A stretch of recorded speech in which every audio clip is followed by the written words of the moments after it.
Ready? I do. Right, so I'll point the microphone at you, but you don't have to speak into it. Right. Hello and welcome to the Indie Room, or the Indie Kitchen as we're in tonight.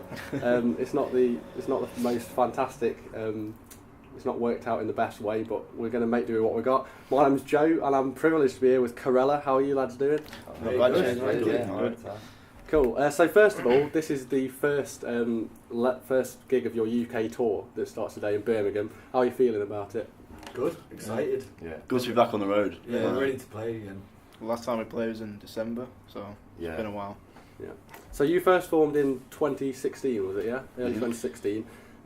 Did you expect to get where you got to, and you know how big the band's grown so quickly? No. No, it's a simple answer. Even though we're sat in a kitchen right now. No, it's amazing. Like especially with, like Spotify streams and stuff like that. Spotify's been a big help on it. Yeah, and just doing the gigs that we're doing, like going around the UK tours and stuff. It is mad. It's great, and hopefully more festivals this year as well. So. Mm-hmm. So obviously people talk about small bands and how like they don't get enough recognition because of like the condition of like the charts at the moment and whatever. But you guys aren't particularly small because like 20,000 monthly listeners on Spotify, or 21,000 now.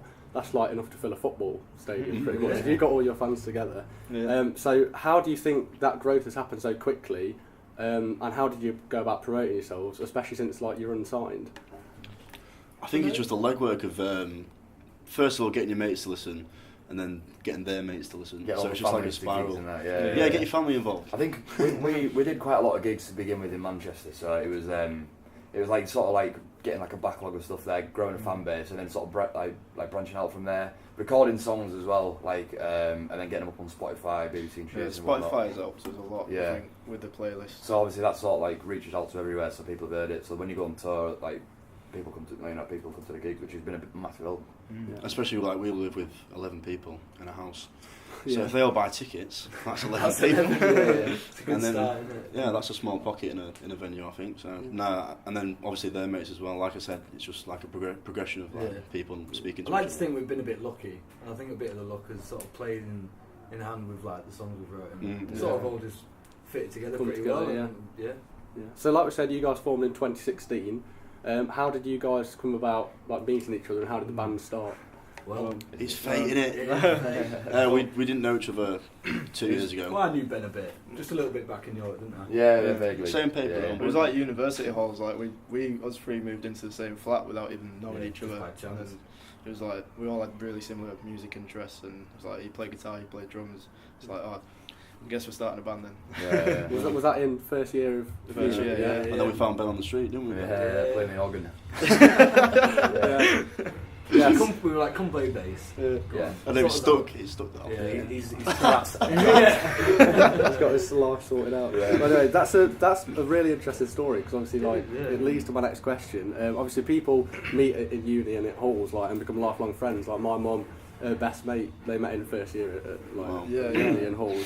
So that actually leads me on to something you just said. Like, do you believe that it was fate that you met? And like, to make this conversation a bit deeper, do you think that like you were meant to meet and Corella was meant to happen? I don't know. It feels weird. like It feels like it kind of has to. You know, it makes sense. You know, it kind of all falling into place whether the universe had this plan. I think we're getting deep. I think some of it was like purely chance as well. Like obviously we're all kind of like similar personalities, similar interests and stuff like that. So it's just gelled as well, like away from the music, like as well when we play, it just sort of fits. Yeah. It's like we don't try and get along. Yeah, we have to. We have to drive in a van together. So. Yeah. So I want to talk about your new single. Caught Up was released on Thursday. 23rd. Yeah, 23rd. So it's Thursday night, Friday morning. Yeah. What's the process of writing a song like that? Like, and obviously with all your other songs as well. Like from the first idea to bringing it to the rest of the band, putting all the other parts in it, and then getting it recorded. Well, it started like in your room, which was a bit different to how we usually do it. Yeah, we did approach this one differently. Like we kind of recorded it all into my laptop and started messing about with all different parts until we found like what works best. But that's not normally how we do it. Yeah. Like we just usually all sat around jamming until Something clicks. Yeah. So you start with like guitar and then add the drums, add the bass. It just sort of all comes together and then we just keep. And then we doing get different things. ourselves in the studio and then we like obviously with the producers as well, and they like make our tracks like how we want them to sound as Mould well. it. Yeah. So we've got like a target, and they like crunch it together and make it. Did you know those producers already? How did you go about finding them? We recorded our first tune with us, and they got in contact with us, and then we went out to theirs in St Helens. Recorded the first tune, recorded the first tune with them, and that was we've now done 7 or 8 tunes with them. Yeah. So we've been working with them for a while, so you know they know our sound and stuff, kind of thing. So it worked. And they had like they've worked with obviously Min, Viola Beach as well, which was like that was amazing. But yeah, they know what we want as well, so we work with us with it. So as people may or may not know, Caught Up is about festivals and that whole atmosphere and whatever. What I want to know is, what is your guys' best or favourite festival memory? Can we say them on camera? Clean. I think actually, like we've all been to the same festivals before meeting each other. But I mean, we went. What year was that? It's been like 30 years, 14, 15. So we've been to a festival and we've probably walked past each other. Probably. Don't know. 2016. Yeah, it's like at Leeds Fest. There's so many like decent bands playing, and then talking to these after, was like, oh yeah, I was at that same. Oh, I saw that band as well. But obviously we never knew each other. My best memory was 2015 when it was all that mud. That was 15. Probably been quite a few years. The river of mud. That was. I just see a guy just like swimming in mud on his own like that, like with just full of mud. That was probably a very.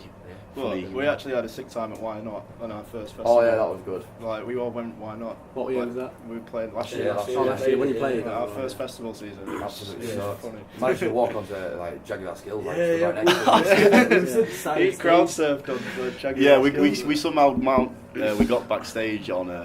What stage was it? One of the massive. It was like, and we was just backstage. And then next thing you know, we were running on stage with him. With like there's thousands of people there. We're just like, hey! Selfies. I've got the selfie on my phone still. We tried to crowd surf as well. You tried to crowd surf. Yeah, I did. Yeah, we just they ran were on. Not having it at all. I think they were like pushed it back. Like no. I don't want it. You actually got to play at Why Not? Yeah, we did. Yeah. We played a little tent, didn't we? Yeah. But a highlight was seeing Jaguar Skills and being backstage with them. Yeah, that's great, man. So you've got 6 singles out now, and you've got this UK tour coming. Are there any plans for an EP or an album coming up? I think that's the next thing. It's in the pipeline, isn't it? It's the next step. I think what we're going to do is release singles. Do you know what we're going to do? I don't know what we're going to do is release it, like we record the songs and stagger the singles, and then release the final one with the singles attached, so it will be an EP.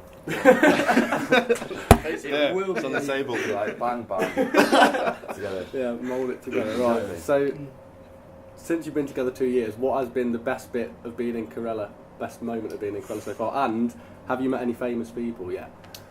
Me personally, not that you're not famous. In terms of favourite memory was Gorilla, because that was February last year, and we didn't really have a clue of sort of what we were doing. We were still sort of finding our feet, and we got the opportunity to support Larkins at a song like Gorilla to like 500 people. I remember the feeling we had before. It was like incredible. And then, but Academy 3 sure. And then Academy 3 was our own headline show. Sold out. Crazy. That was mad, yeah. I think I'd say something like the touring, the festivals is absolutely like just like going all over the country, staying in different places, playing to different like people, and it's just mint. The famous people we've like stumbled across a few. You met, we met James Arthur. But no, this isn't Gods of Our Music. We just it was. We're doing a single with James Arthur. No, we just bumped into him. Or Example at Why Not as well. Oh yeah, we was backstage at Why Not. He retweeted us as well. We walked past Example and we tweeted him saying, "Oh, Example smells like how Example should," and then he tweeted back saying, "You smell how Festival should." So I think we smell a little bit shaky. Yeah. So as we know, you're from Manchester, and there's a big history behind a lot of Manchester bands, Oasis and the Smiths and whatnot. Do you think there's something special about Manchester that makes bands so special? I think it's culture, isn't it? Yeah, I think it's the bands that play, like the bands that you play with around Manchester. I think there's so many different venues as well in Manchester. Like there's so much going on, so many different like bands playing different styles. That's what the past has actually created, like just a music scene that like bounces off. So you definitely inspires like people to come. It's a bit like, well, that's the reason we all came to Manchester. Well, there's some huge venues as well. Like obviously you got the O2s and stuff, and then like Albert Hall, but like it's like London, I'd say, is like obviously the main, and then there's Manchester, so it's like Yeah. You know, It's got that grit. I think good. Manchester's got that. It's northern as well, which is always good.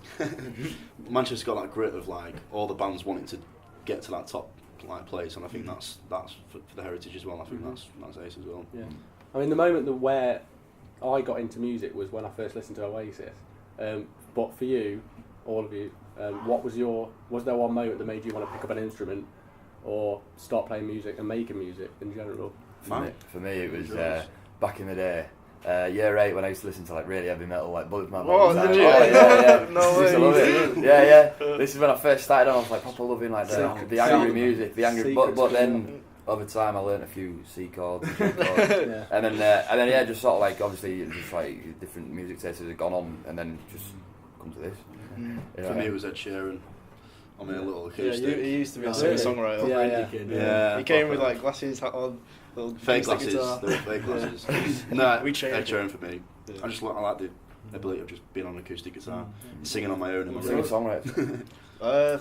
Well, my dad bought a guitar just randomly, and I never even considered like playing guitar. And then I think you know like how every person who starts learns how to play Smoke on the Water, and he learned how to play it. And I was like, that's sick. I want to do that. Yeah. And then you got better than your dad, didn't you? Nah. For me, it was I can't remember a specific point. Obviously, like classic sort of, my dad and mum sort of playing great music to that. And then in terms of like wanting to play, I think it was actually like Blink-182 and Green Day. Oh, I was really into Little like punk rocker punk, kid. pop punk, The drumming in that, like the drummers and Travis Barker and stuff. So I guess for me that's it. Yeah. So I've read that you guys are influenced by little comments at Foals and bands like that. But in terms of right now, what bands that are currently on the scene are you enjoying or listening to? I think we could all agree. These guys, you've got a special place in our The Knights Cafe. Yeah. Big Who else? fans. Who else? Hip Hop Campus. Hip Hop they're Campus. brilliant. Yeah, I them, love yeah. it. I can Yeah, see they're them good. not on Giving We saw them in Manchester, didn't we? We just like... We Yeah, away. they were mint. There's some like some bands just below them, like Glass Caves and people like that. Yeah. Yeah, the one, like the The bands scruff that we actually know, bands, yeah. like Cassia, Casio. Oh yeah, Cassia. Yeah. Glass Caves, Giant Rooks. Giant Yeah. Rooks. There you go. Love them. Yeah. So you guys are playing a lot of gigs in a short space of time coming up. You've got London on the 1st of March, isn't it? And then Manchester and then Edinburgh. Yeah. So you're going to be spending a lot of time together in a short space of time. Are you looking forward to like the coach trips, or do you think you're going to get on each other's nerves? To be fair, we I spend love pretty it. much every day like just doing shit anyway. So Yeah. It's only like in a compact space it gets a bit intense. Yeah, if we're staying at like a house and we're all in a bunk bed together, then it can get interesting, can't it? Yeah. Too many hours confined together in a van just Yeah. like to fry the We brain a do little fry bit. our own brains, to be fair. Yeah. But it's good. It's all. Yeah, it's all funny. It's all funny. Yeah. At the end of the day. No, we don't get sick of each other. That's the answer. That's nice to know. These guys. So you've been so it's not been long that you've been together on the grand scheme of things. But so far, what's the craziest gig you've had, or what's the craziest thing that's happened at one of your gigs? Academy 3 Yeah. was just like mind We're blown blowing. away then. I tried to crowd surf at Academy 3, but I got down to the barrier and there was just a bunch of 14-year-old girls. I was like, these it was like that, trying to hold me up. I was like, come on, come on. And it just wasn't happening. We played Deaf Institute as well. We headlined that. That was like one of our first headline, and that was sold out as well. And there was tons of people there, but one of our lads that we knew, like, he was like jumped up on stage, and I was we were playing. He was saying something in my ear, and I couldn't hear a word he was saying. I was like, yeah, mate, yeah. I was playing, and then like all of a sudden he puts his beer down on the side and throws himself into the crowd, and you just see him disappear. His head just straight. He tripped over the monitor and just went boom. Oh, that was so funny. Everyone But just obviously, went, yeah. It was like a room packed full of people. He just disappeared into this like abyss of like me. It was so funny. It's like a massive black hole just swallowed him up. And I think he actually spilled beer on my pedals as well. So we had the last tune, I think it was Barcelona Girl, and like just kicking off, and then it just like it kicks in, and I was ready to go, and then like it just cut out, and I was like absolutely wounded. Did you ever find out what he was trying to say to you? Yeah, he was going to say, can I jump? Yeah. Oh man, it was hectic. Right, so the final thing to wrap it up, I've done this little would you rather sort of little question It's to a get dangerous the mind game. thinking, yeah. So I'm calling it the Rockstar test. So the first one, sunglasses on stage, yes or no? Depends if you're outside. So at a festival, yeah.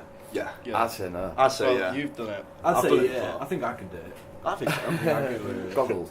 Nah, not me. I'd say no. They said Personally. even split there Yeah, pretty yeah. much, yeah.